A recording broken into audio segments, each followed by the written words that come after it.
지난주에 우리는 가인, 아벨에 대한 이야기를 나누었죠. 가인의 돌이 점점 죄라는 게 어떻게 돼간다 그랬죠? 죄의 확장성. 가인의 돌로 일어난 살인사건에서 끝나지 않고 세대를 거듭하면 거듭할수록 우리는 람에게 칼이 되는 그 과정을 더 보았습니다. 끔찍하게 더 막 확장되는 죄의 역사. 에덴을 떠난 인간은 하나님이 없는 자신들만의 성을 쌓습니다. 여러분, 성이라는 건 왜 쌓는 걸까요? 두렵기 때문에 쌓아요. 그러니까 사람들도 가만 보면 자기 안에 성을 쌓습니다. 사람을 만나보면 어떤 분들은 경계, 담장이 낮으신 분이 있고 어떤 분들은 담장이 아주 높습니다. 그러니까 얘기를 해도 그분을 알아가기가 참 어려워요. 그 이유는 여러 가지가 있겠죠. 많은 관계와 인생의 여정 속에 상처와 아픔이 있을 수 있겠습니다. 성경에서도 똑같이 지난주에 우리가 살펴본 것처럼 하나님을 떠난 사람들이 불안과 두려움에 만들었던 게 뭐라 그랬어요? 성이었습니다. 성. 불안함과 두려움 아래에 선 인간의 실존을 보여주는 증거가 바로 성입니다. 하나님이 계시다면 더 견고하게 담장을 세우지 않습니다. 하나님 계신 것으로 충분하기 때문이에요. 하나님과 함께하는 것으로 넉넉하고 그분을 알면 알수록 불안과 두려움이 생기는 게 아니라 소망이 생기거든요. 경계가 생기는 게 아니라 기대가 생기는 거거든요. 그랬던 인간이 아담과 하와의 탈선 이후에 에덴 동편으로 건너가서 점점점 이 인간들이 더 불안해지는 거예요. 더 두려워지는 거예요. 왜요? 이유는 딱 하나입니다. 하나님과 이어졌던 관계가 끊어져 버렸기 때문에. 하나님이 계시지 않았기 때문에. 그래서 그들은 그들만의 성을 쌓았던 겁니다. 오늘 우리의 인생도 비슷할 것 같습니다. 우리가 하나님의 말씀 안에 거하고 하나님의 임재 안에서 내가 살아가고자 몸부림치고 그분과 연결되어지면 되어질수록 우리의 인생의 담장을 높이 쌓지 않습니다. 담장이 얼마나 허망한 것인지를 사실 깨닫게 되죠. 돈으로 또는 기타 여러 가지 나의 어떤 능력으로, 나의 소유로, 나의 관계로 막 막아보려 했던 우리의 인생의 성이 얼마나 의미 없는 것인지를 깨닫죠. 하나님을 알면 알수록. 중요한 것은 그렇게 해서 인간의 문명이 발달하고 화려한 악기 소리가 울려 퍼졌지만 우리는 지난주에 보았습니다. 나를 건드리면 77배로 갚아줄 거다. 라고 말하는 피비린내 나는 폭력의 노래의 소리를 들었습니다. 자기가 잘못을 저질렀음에도 오히려 뻔뻔하게 자기를 건드리는 사람을 향하여 협박하는 정말로 이해할 수 없는 흔적이죠. 고도의 지식 문명이 발달하면 발달할수록 사람은 더 선해질까요? 사람은 더 아름다워질까요? 성경은 아니다라고 우리에게 말하고 있습니다. 사람이라는 존재가 더 악해져 간다는 거예요. 문명의 지식이 사람을 아름답게 만드는 것은 아닙니다. 우리는 그걸 기억할 필요가 있습니다. 죄는 마치 전염병처럼 온 땅을 뒤덮습니다. 그래서 성경은 당시의 세상을 이렇게 묘사합니다. 창세기 6장 5절에서 여호와께서 사람의 죄악이 세상에 가득함과 그의 마음으로 생각하는 모든 계획이 항상 악할 뿐임을 보시고, 악하긴 악한데 언제나 악하다라는 거예요. 그러니까 꼭 이 장면은 이런 것 같아요. 흰 도화지가 있어요. 원래 흰 도화지였어요. 근데 검은색 잉크가 다 덮어버린 상태. 어디에도 흰 도화지를 볼 수 없는 상태가 된 세상. 하나님이 이 참혹한 광경을 보시며 탄식하셨습니다. 그래서 중대한 결단을 내리시죠. 내가 판을 엎어야 되겠다. 다시 시작해야 되겠다. 리셋한다 그러잖아요. 보통 우리가. 다시 시작해야 되겠다. 오늘 우리가 읽은 말씀은 하나님이 누르신 그 거대한 리셋 버튼, 우리가 잘 아는 홍수 심판의 현장입니다. 그리고 그 물결 끝에서 살아남은 자의 고통, 그리고 인간의 한계를 오늘 함께 생각해 보려고 합니다. 하나님은 물로 세상을 덮으셨습니다. 하늘의 창들이 열리고 깊은 샘들이 터져 나왔죠. 라멕이 자랑하던 그 견고한 성벽들, 77배의 복수를 외치던 용사들의 악함, 거대한 물결 아래 다 잠겼습니다. 이것은 더러워진 그릇을 물통에 담궈서 빡빡 씻어내는 것과 같은, 마치 폭력과 탐욕으로 오염된 세상을 하나님이 정화하는 하나의 대수술과 같습니다. 하나님은 이 대홍수 속에서도 딱 하나의 씨앗을 남겨두셨죠. 우리가 잘 아는 것처럼 노아라는 한 가정을 방주에 태워 보존합니다. 여러분, 방주 안에 있는 노아의 자리에 여러분이 있다고 생각하고 한번 이렇게 마음을 딱 열어서 그 상황이 어떠했을까 한번 떠올려 보십시오. 눈을 감고 방주 안에 노아의 가족으로 내가 들어가 있는 거예요. 어떤 마음이었을까요? 밖에는 막 비가 막 계속 쏟아져요. 빗소리만 일어났겠습니까? 두드리는 소리도 있었을 거예요. 열어달라고. 사람들의 아우성치는 소리도 들렸을 거예요. 물이 차오르면서 내지르는 절규들이 나무 벽, 이 통나무 벽 하나를 두고서 들려왔을 겁니다. 눈을 뜨셔도 좋습니다. 며칠 뒤에 그 모든 소리가 언제 그랬냐는 듯이 고요한 상태가 돼요. 죽음 같은 정막이 남았을 때 노아는 어떤 마음이었을까요? 아이고 나는 살았네, 이런 마음이었을까요?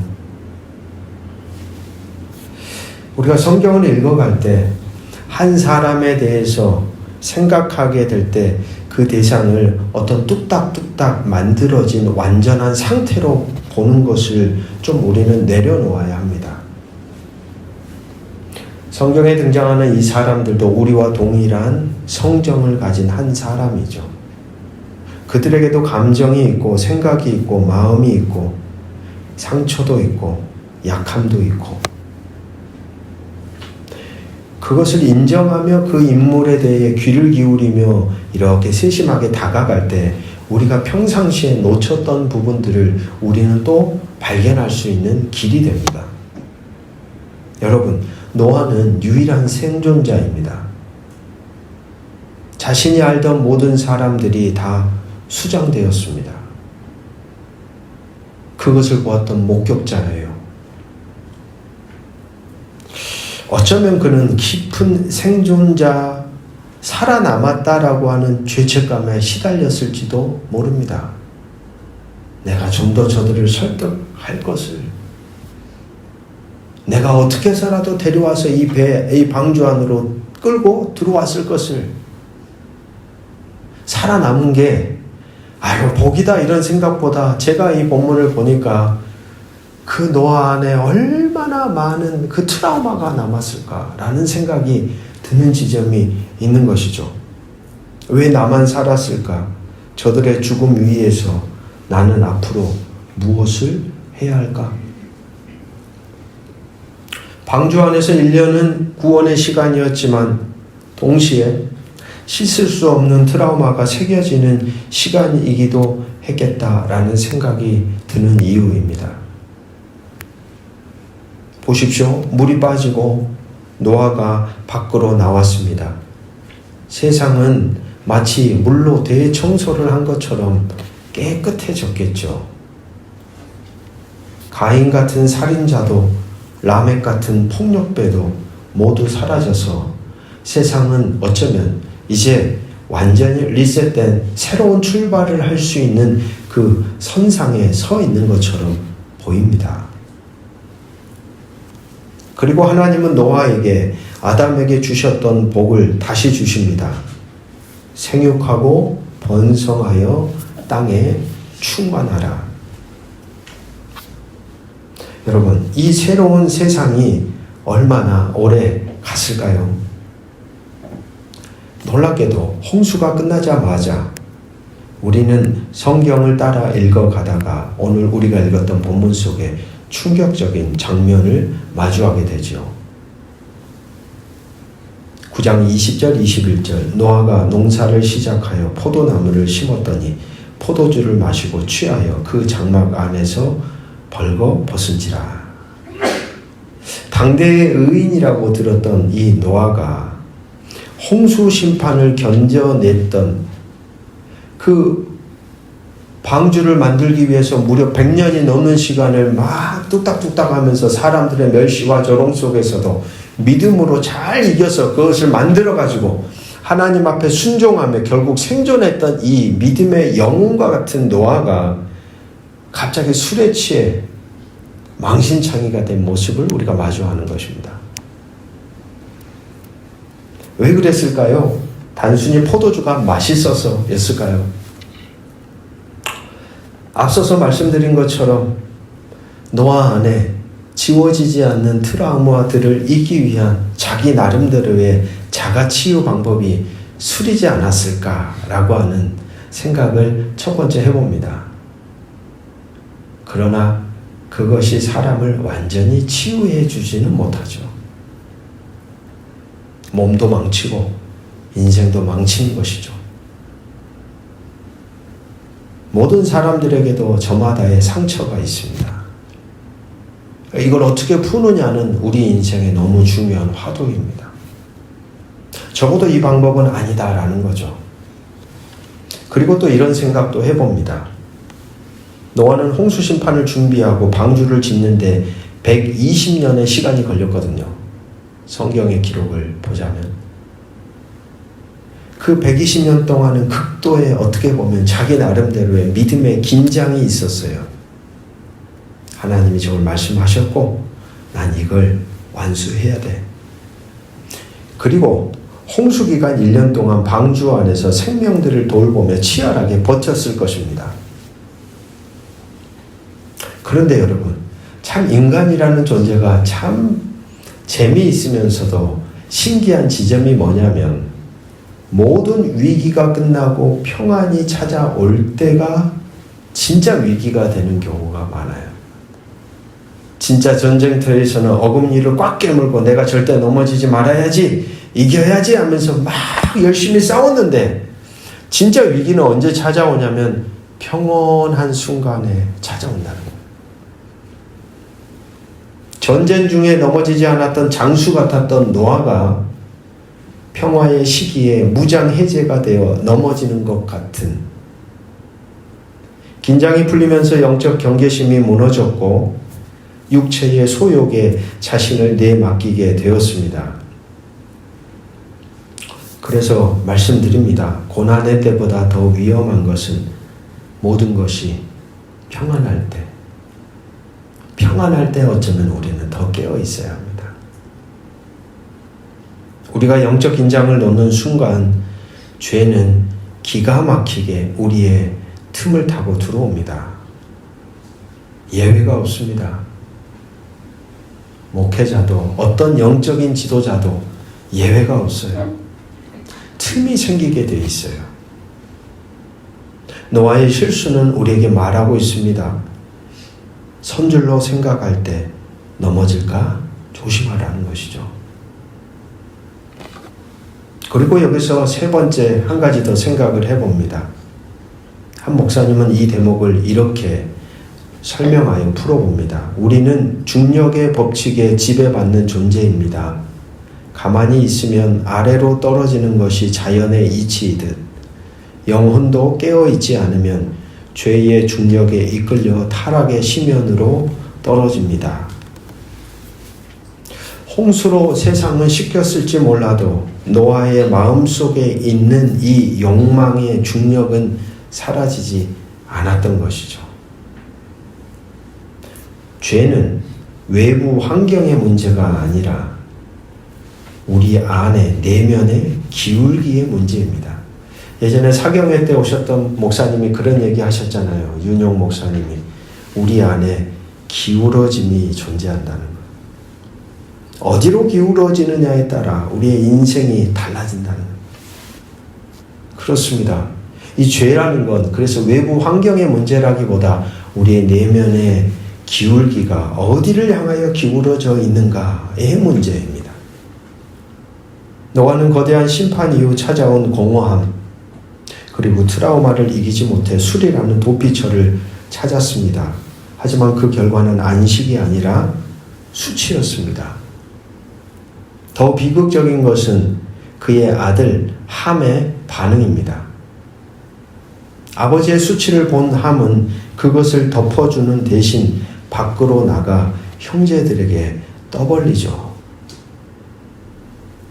옛 사막의 교부들, 그러니까 어떻게 보면 신앙의 영성 고수들이죠. 고수들. 기도했던 사람들. 이 교부들은 이런 태도를 경계하며 구멍 뚫린 바구니 예화를 들려주었다고 합니다.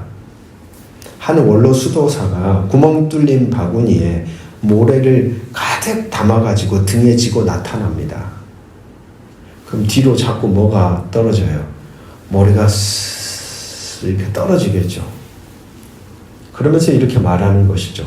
내 죄는 이 모래처럼 내 등 뒤로 줄줄 흘러내리고 있는데 나는 그것을 보지 못한 채 형제의 죄를 심판하러 왔습니다. 라고 말이죠. 함, 아버지의 수치는 보았습니다. 하지만 자기의 등 뒤로 흐르고 있는 죄를 보지는 못했죠. 이것이 바로 리셋의 실패입니다. 물로 세상을 씻어냈지만 죄라는 바이러스는 방주에 탔던 노아 안에 고스란히 남아있었고 그의 아들 마음속에 끈질기게 붙어서 생존하고 있었던 것이죠. 그래서 이런 결론을 내려봅니다. 환경을 바꾼다고 사람이 바뀌어지는 것은 아니구나. 이렇게 깨끗해졌는데도 노아와 그의 아들들은 이렇게 무너져버린 겁니다. 노아의 실패를 보신 하나님은 기가 막힌 독백을 하십니다. 8장 21절 내가 다시는 사람으로 말미암아 땅을 저주하지 아니하리니 이는 사람의 마음이 계획하는 바가 어려서부터 악함이라. 자칫 이 말씀은 하나님의 포기 선언처럼 들릴 수 있습니다. 하지만 사실은 이것은 진단의 전환입니다. 물로 쓸어버려도 소용이 없구나. 문제는 더러워진 세상이 아니구나. 누구다? 사람이구나. 사람의 마음이구나. 어려서부터 고장난 저 마음을 고치지 않으면 아무리 많은 물을 갖다 부어서 이 세상을 깨끗이 씻는다고 한들 소용이 없구나라고 하는 하나님의 진단의 전환입니다. 하나님이 이제 방법을 바꾸십니다. 세상의 물로 심판하는 환경 개선의 프로젝트를 멈추시고 사람의 마음을 뜯어 고치는 사람 개선 프로젝트를 시작하기로 결심하십니다. 그리고 무지개를 띄워 약속하셨습니다. 희망이라는 이 글자에서 희라는 한자어는 바라다라는 뜻도 있습니다. 하지만 이런 뜻도 있습니다. 드물다. 드물다라는 뜻이 있어요. 그러니까 어떻게 보면 진정한 희망은 바랄 수 없는 중에 바라는 것이구나 라는 생각이 듭니다. 하나님은 인간에게 실망하셨지만 절망하지 않으셨습니다. 무지개는 인간이 변해서 주신 상장이 아닙니다. 여전히 악할지라도 그럼에도 불구하고 내가 너희를 포기하지 않겠다는 하나님의 눈물겨운 의지, 희망의 선언인 것이죠. 성도 여러분, 우리도 종종 착각하는 것 같습니다. 내 자리가 좀 달라지고 상황이 좋아지면, 가진 소유가 더 있게 되면, 또 어떤 경우에는 저 사람만 사라진다면 나도 괜찮은 인생이 될 텐데, 나도 괜찮은 사람이 될 수 있을 텐데 라는 생각을 자주 하죠. 하지만 오늘 본문을 떠올려 보십시오. 노아, 모든 악인이 사라진 깨끗한 세상에서도 그는 스스로 무너집니다. 바로 성경은 이 부분을 우리에게 말하고 있습니다. 인간의 실존, 다른 어떤 누구 때문도 아니요, 너가 서 있는 환경 때문도 아니요, 너 안에 있는 어둠 때문이라는 거예요. 대림절 어쩌면 우리는 깊은 어둠을 마주합니다. 그런 생각이 듭니다. 나라는 존재의 어둠을 깊이 자각하면 자각할수록 빛이신 예수님이 더 갈망되는 것이에요. 나의 어둠을 내가 직면하는 것이 나쁜 게 아니라, 아, 이게 나의 실존이구나. 오늘 이게 노아의 실존이구나. 아, 오늘 나의 이 어둠이구나. 이걸 인정하며 고백하는 사람들에게 더 하늘의 소망이 임할 길이 생겨난다는 생각이 듭니다. 여러분, 문제는 환경이 아닙니다. 문제는 죄의 중력을 이기지 못하는 우리 자신입니다. 우리에게는 홍수보다 더 강력한 것이 그래서 필요하죠. 겉을 씻어내는 물이 아니라 우리의 속 사람을 씻어내는 예수 그리스도, 그분의 피, 그 피가 필요합니다. 노아의 방주에는 돛도 키도 없었습니다. 오직 하나님이 이끄시는 대로 떠다녔을 뿐입니다. 우리의 인생도 마찬가지입니다. 우리의 힘으로는 인생의 이 세상의 바다를 건널 수는 없습니다. 이제 우리의 노력으로 졌던 노를 내려놓아야 합니다. 대신 그리스도 예수의 보혈로 씻겨진 마음에 성령의 바람이 불어오기를 기다리며 기도의 돛을 올려야 합니다. 사랑하는 교회 여러분, 오늘 이 시간 사람을 탓하고 환경을 탓하던 우리의 손가락을 거둡시다. 그리고 주님께 나아갑시다. 주님, 내 마음이 문제였네요. 내 존재 안에 그 답이 있었습니다. 홍수로도 씻기지 않는 내 죄를 오늘도 당신의 보혈로 덮어주시고 성령의 바람으로 남은 한 주간도 내 삶을 인도해 주십시오. 라고 기도하며 결단하며 나아가겠습니다. 함께 기도하겠습니다. 거룩하신 하나님, 죄악이 가득 찬 세상을 향해 탄식하시며 눈물의 홍수로 이 땅을 씻어내야 했던 아픈 마음을 봅니다. 주님, 그 거대한 심판의 물결조차도 인간의 마음 깊이 박힌 죄의 뿌리는 뽑아내지 못했습니다.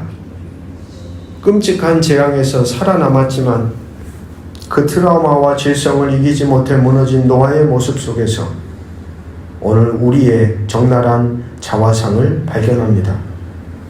환경이 바뀌면 새 사람이 될 것이라고 믿었던 우리의 어리석은 착각을 회개합니다. 문제는 세상이 아니라 바로 병들고 연약한 우리 존재 자체였습니다. 주님, 우리에게는 겉을 씻는 물이 아니라 속을 씻는 예수 그리스도의 은총이 필요합니다. 우리의 고통을 잠시 잊게 하는 세상의 술이 아니라 우리의 영혼을 이끌어주시는 성령의 인도하심이 필요합니다. 이 시간 우리가 깨어진 마음을 십자가 앞에 쏟아놓습니다. 정결한 마음을 창조하시고 정직한 영을 새롭게 하옵소서. 우리의 가정이 서로의 허물을 덮어주며 은혜가 왕노릇하는 작은 천국이 되게 하여 주시옵소서. 우리의 유일한 방주이시며 소망이 되시는 예수 그리스도의 이름으로 간절히 기도드립니다. 아멘.